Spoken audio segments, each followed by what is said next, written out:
Fuel average consumption in Nigeria has dropped by nearly 20 million litres since the government stopped the subsidy on petrol. Now, the removal of the subsidy, which has cost the government billions of dollars in the last 5 decades, has pushed up the prices of petrol, food and other basic commodities.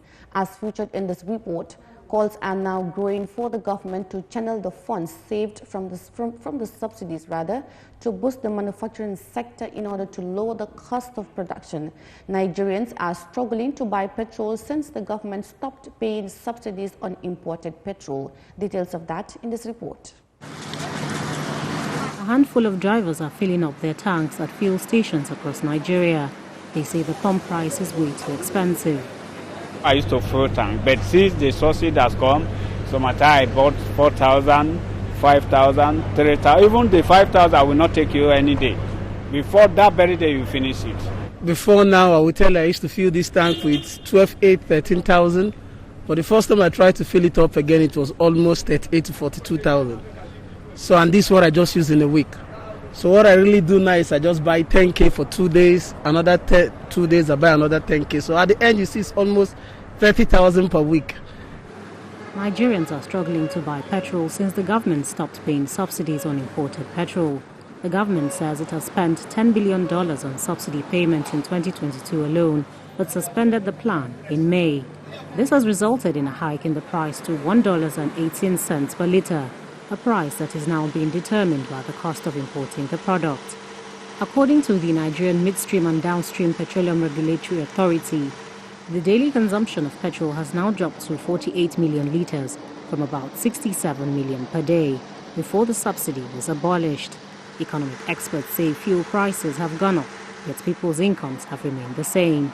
Incomes of people didn't go up, but then the prices of petrol went up drastically.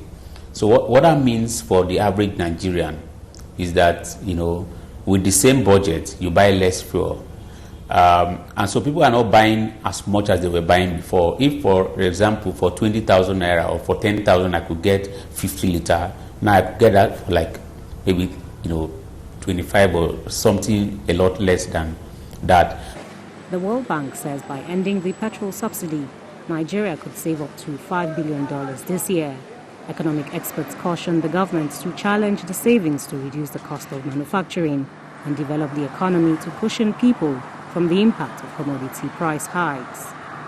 Now, the savings from the subsidy, first of all, will have to go to reducing our debt exposure. And after which, the surplus will now be channeled, to meet our, local needs and other infrastructural needs. The government has promised to carry out massive investments in transport, infrastructure, education, power, healthcare and other public utilities to improve the quality of people's lives. As a short-term measure, Nigeria is providing 8,000 naira, which is about $10, to 12 million poor and vulnerable households for 6 months to help them cope with the impact of the fuel subsidy removal. This will be funded from an anticipated $800 million World Bank loan. But with prices now being determined by the cost of imports, the consumption of fuel is likely to drop even further.